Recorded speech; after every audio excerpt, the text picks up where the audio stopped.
Le capitaine Ibrahim Traoré est là pour une vérification complète. What if Africa no longer needed NATO, France, or the UN to defend itself? What if a new African army is rising, one that answers to no foreign power? Welcome to the revolution you weren't supposed to see. This is Afrique Vibe News. Welcome to Afrique Vibe News, where we bring you powerful stories shaping Africa's future, from bold leadership and independence movements to groundbreaking defense and development strategies. Today, we dive deep into one of the most revolutionary projects in African military history. In a time when the continent has been carved by colonial borders, constrained by donor-funded peacekeeping missions, and often silenced in global security conversations, 3 West African countries have decided enough is enough. Mali, Burkina Faso, and Niger are building a unified military force and army that answers only to their people, not to Paris, Washington, or Brussels. This isn't just news. It's a historic pivot, a deliberate break from decades of dependency, manipulation, and military failure engineered from abroad. But to understand the scale of this movement, we must first go way back. Africa's armies, particularly in West and Central Africa, were never built to protect Africans. The foundation of most military institutions on the continent was laid by European colonialists, not to defend African sovereignty, but to suppress resistance and maintain foreign rule. In French West Africa, military service was compulsory for African men, but they weren't defending their villages. They were sent to die in Europe's wars. They wore foreign uniforms, took orders in foreign tongues, and learned to fire weapons not for liberation, but for colonization. After independence, these structures remained. Most African armies didn't undergo serious reform: colonial command, hierarchies, French doctrines, European ranks, and external dependency continued. And so, when insurgencies began to rise, first sporadically, then rapidly, most African militaries found themselves ill-equipped, poorly trained, and dependent on foreign partners to handle the growing chaos. Nowhere has this crisis played out more violently than in the Sahel, a vast, arid belt stretching across the width of the continent, plagued by jihadist militancy, climate shocks, and crumbling governance. Mali, Niger, and Burkina Faso have endured years of spiraling insecurity. From remote villages to major towns, entire regions have fallen outside government control. Foreign actors poured in with promises of help. France launched Operation Barkhane, the UN deployed MINUSMA peacekeepers, the US established drone bases, and billions in military aid flowed into the region. But despite all this, things got worse. Local communities witnessed a chilling pattern. The more foreign soldiers arrived, the more territory was lost, and the more civilians died. Armed groups adapted quickly. They learned the terrain, moved through forests and deserts, struck at will, and melted away. Foreign forces were slow, bureaucratic, and disconnected from the ground reality. Reports emerged of delayed air support, poor intelligence, and minimal engagement, rules that left UN patrols sitting ducks in volatile areas. In some cases, foreign troops were even accused of negotiating local ceasefires with insurgents, allowing them to shift operations across borders in exchange for reduced pressure in select zones. These weren't peace deals. They were tactical compromises, quiet betrayals. The reality became impossible to ignore. African soldiers were dying while foreign advisors watched. Villages were abandoned, roads turned to war zones, and hope evaporated. And yet, when African governments begged for real assistance, they were handed consultants and lectures. This is the environment in which the new wave of leadership emerged. In Mali, Colonel Assimi Goïta took power after 2 military coups in less than a year. In Burkina Faso, Captain Ibrahim Traoré, the world's youngest head of state, stepped in amid a devastating security collapse. And in Niger, General Abdourahmane Tiani overthrew a Western-aligned government after years of ineffective defense policy. To Western capitals, these were power-hungry soldiers. But to many in the Sahel, they were the only leaders willing to confront the truth. The war was being lost because it was being fought on someone else's terms. In the barracks and command posts of these 3 countries, a new idea was taking shape: an African solution for African security, one that didn't depend on Paris, Washington, or the UN Security Council. In a closed-door meeting in Bamako, no press, no translators, no staged handshakes, the defense ministers of Mali, Burkina Faso, and Niger signed a groundbreaking agreement. They weren't forming a joint task force. They weren't setting up another standby unit. They were building a new army, a real continental force with shared command, joint doctrine, and borderless operation. The alliance of Sahel states, AES, was more than a diplomatic bloc. It was a military confederation with teeth. Key components of the agreement included cross-border deployment authority. Soldiers from any AES member could operate in another without needing foreign clearance. Joint command structure, a rotating high command across member states to ensure equal leadership. And operational unity, new military doctrine, developed from scratch, not inherited from France or the US, but based on terrain warfare, insurgency response, and asymmetric strategies unique to the Sahel. Shared logistics, fuel, ammunition, and food would move seamlessly along military corridors reinforced by rail and road upgrades. Sovereign procurement, weapons and drones would no longer come with Western strings attached. Instead, AES leaders began forging new supply chains with countries like Russia, Iran, Turkey, and China. Even more radical was the ideological framework of this army. This wasn't a ceremonial force for national parades. It was designed to be a people's army, integrated with local communities and accountable to citizens, not to donors. Western-aligned African armies are often hobbled by bureaucracy, corruption, and over-reliance on advisors who don't understand local realities.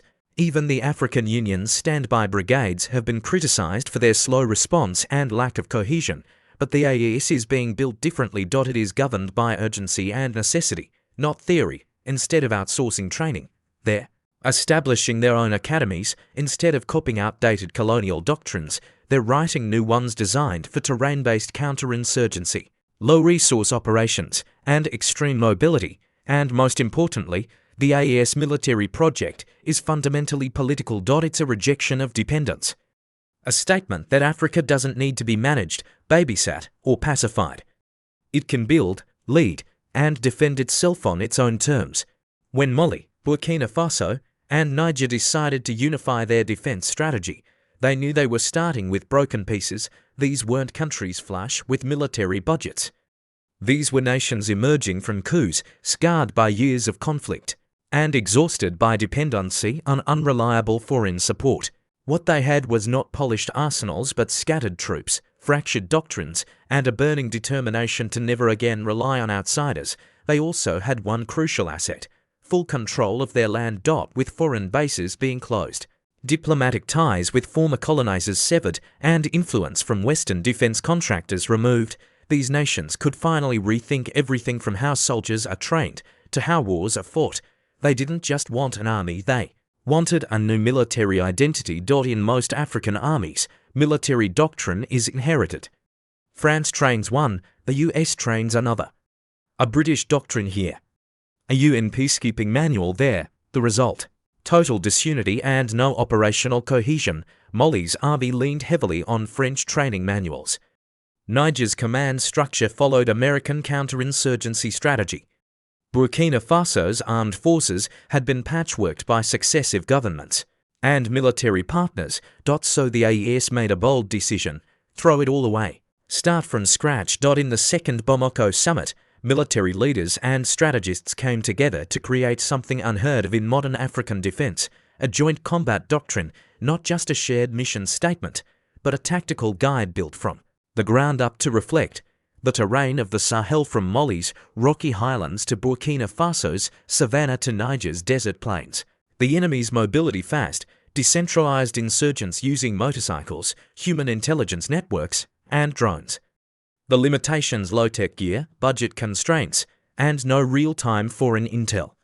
The strengths: local knowledge, historical, warrior traditions, and a high degree of community loyalty. The doctrine emphasized joint patrols, mixed battalions across countries operating as one unit, asymmetrical warfare training, focused on light, fast movement, not armored parades. Decentralized command, units trained to act with independence, not wait for centralized orders. Cultural fluency, commanders would learn local languages, customs, and terrain, something no Western general could replicate. Instead of sending officers to Sandhurst, Paris, or Fort Benning, the AES opted to build its own training institutions. The first AES combat school is already under development on reclaimed military land in northern Burkina Faso, an area previously devastated by insurgent control. Now, it will become the beating heart of a new security doctrine. These institutions will not only teach tactics, they'll instill a shared identity, ensuring that a recruit from Mali can fight seamlessly beside a Burkina or Nigerian comrade. From uniforms to insignias, language of command to operational drills, unity is being hard-coded into the DNA of the force. Recruits are trained in local environments, not sanitized military bases, but actual forests, deserts, and riverine zones where combat happens. But more importantly, these academies aim to reorient the African soldier's role. No longer enforcers of political power or tools of foreign strategy, they are trained as defenders of the people, answering not just to their state, but to their communities, unlike ACOWs or standby forces, which are often paralyzed by bureaucratic turf wars and unclear command chains. The AES is instituting a rotating high command system. Here's how it works. Every year, one member country hosts the strategic headquarters. That country appoints a supreme joint commander. Officers from other countries relocate to serve under that command, rotating through new terrains, command cultures, and languages. This is not just symbolic. It's a forced integration system designed to tear down national silos, build trust, and eliminate friction between the member states. Think of it as military exchange with a purpose. Within just a few years, the AES expects to have hundreds of officers with cross-border leadership experience, something unheard of in most African defense systems. This makes the AES not just interoperable, but resilient. If one command structure is taken out, another can immediately take over.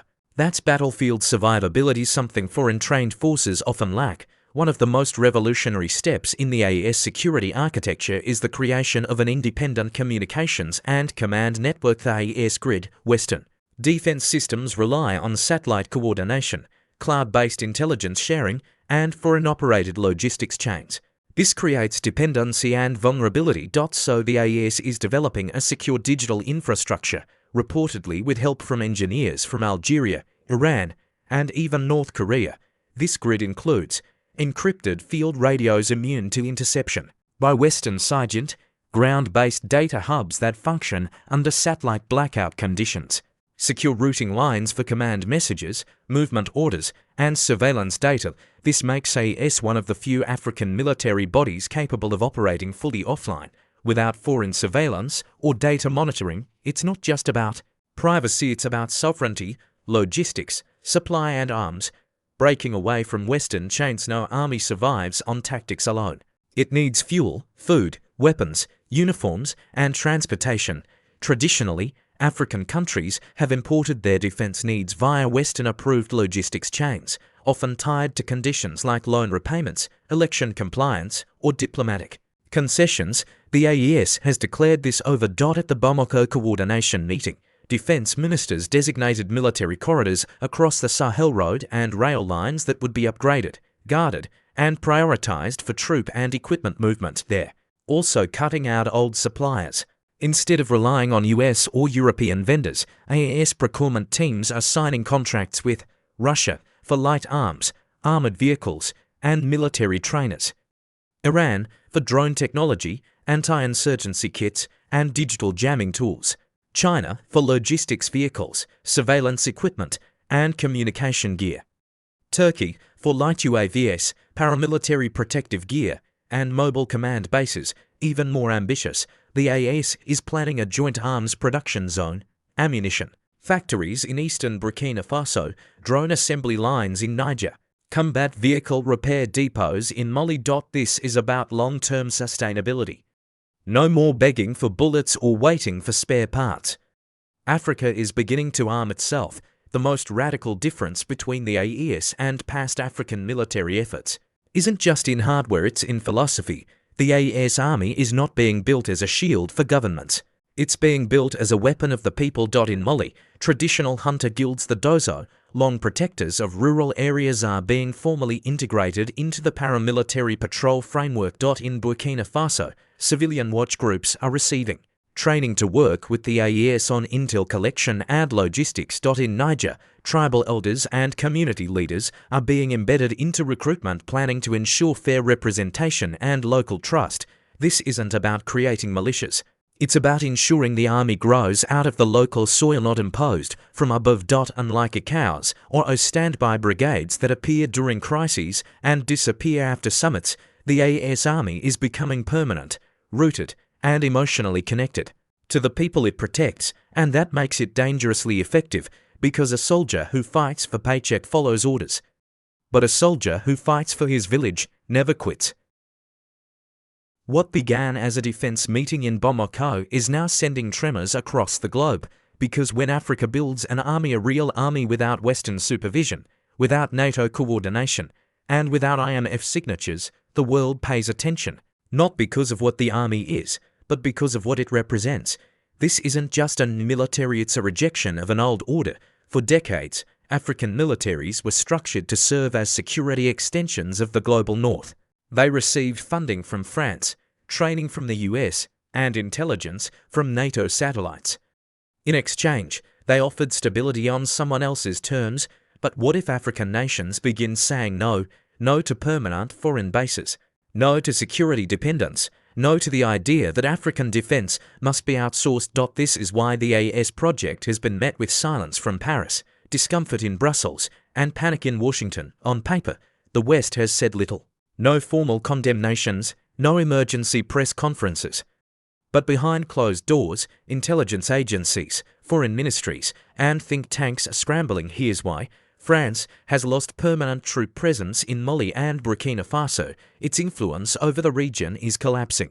The US, which built over 6 drone and surveillance installations in Niger alone, is watching its entire Sahel surveillance network become irrelevant. The EU is struggling to maintain migration and anti-trafficking agreements signed with previous governments. These powers are not just losing military leverage, they are losing ideological control. There are whispers already. Media leaks. Anonymous officials claiming the AES is being influenced by Russia and Iran, or that China is militarizing the Sahel for its Belt and Road strategy. But that's not the real fear. The real fear is this. What if it works? What if an African army, built without foreign hands, is not only functional but effective? What if it brings real security to rural zones, stops terrorism, and wins battles that foreign troops never could? And more terrifyingly, what if other African countries follow? Guinea, Chad, Togo, the Central African Republic, even nations within ECOWAS and the O might begin to wonder if the Sahel can do it. Why not us? This is how power breaks. Not with tanks, but with ideas. To understand why the AES model is revolutionary, we have to revisit a basic question. Who does the African soldier serve? For too long, the answer was the government, the donor, the advisor. The soldier enforced stability, yes, but often for the benefit of foreign interests, not the people. In the AES model, that question has been redefined. The African soldier is being trained to serve his people, his land, his history. In other words, sovereignty comes first. Power is not outsourced. Decisions are not negotiated in hotel rooms abroad. For the first time in modern African history, a regional army is saying, we don't need to be watched, guided, and funded. We can fight our own battles. This shift is ideological, but also practical. Instead of serving to maintain a status quo designed in Washington or Paris, soldiers now fight to defend a future defined by their own people. That's not just national defense, that's national rebirth. The rise of the AES poses an existential threat not just to foreign military power, but to the very structure of African geopolitics. Take ECOWAS, for example. For years, ECOWAS was considered the central hub for West African diplomacy, conflict resolution, and economic integration. But ECOWAS has been increasingly seen, especially by AES states, as a proxy for Western power. After the coups in Mali, Burkina Faso, and Niger, ECOWAS imposed sanctions, threatened military intervention, suspended memberships. Yet at no point did ECOWAS address why these coups happened. No dialogue, no compromise, just punishment. That's why AES leaders refer to their alliance not as a union, but a confederation, one based on equal standing, mutual respect, and self-defense. there's a real possibility now that West Africa could split into two blocks, one under the ECOWAS France EU, NATO umbrella, one under the AES, aligned with non-Western partners, and internal doctrine that divide could shape everything: diplomacy, trade, defense, migration, and digital infrastructure. The scramble for Africa is no longer about who owns the mines or builds the railways, it's about who controls the rules, and AES wants to write its own. Ideas are powerful, but in war, ideas are only as strong as the boots on the ground. The AES hasn't yet faced its full trial by fire. Joint patrols are underway, training programs are expanding. Local communities are integrating into defense plans, but the real test will come when the AES army faces a multi-front insurgent attack, a coordinated terrorist offensive, an internal security breakdown, a crisis that tests both loyalty and capacity. Will soldiers from Burkina Faso fight in Niger without hesitation? Will commanders obey orders from a high command located in another country? Will local populations accept AES troops as liberators, not occupiers? The answers to these questions will determine whether the AES becomes Africa's first independent military success story or just another Pan-African dream cut short by politics and ego. But one thing is certain: the old model is broken. The West had its chance, it failed. And now, a new vision is rising. For too long, Africa was told it needed permission to defend itself, permission to build armies, permission to buy weapons, permission to fight wars on its own soil. But now Mali, Burkina Faso, and Niger have shown the continent a different path, a path of defense without dependency. They've proven that unity is not a slogan, it's a strategy. That sovereignty is not a theory, it's a plan. And that the African soldier is not a proxy. He is a protector. The AES army is still young, its future is uncertain. But its message is already loud and clear. Africa will no longer wait, not for funding, not for peacekeepers, not for approval. If the continent is to be secure, it must secure itself. If it is to be free, it must defend its freedom with its own hands. And if it is to rise, it must do so on its own terms, because in the Sahel, a new Africa is being born, not in boardrooms, but in barracks. Not in treaties, but in trenches. And this time, the world is not invited to lead, it can only watch or follow. Thank you for watching Africa Vibe News. Don't forget to like, comment, and subscribe for more in-depth stories on African development, resistance, and sovereignty. Turn on notifications so you never miss an episode.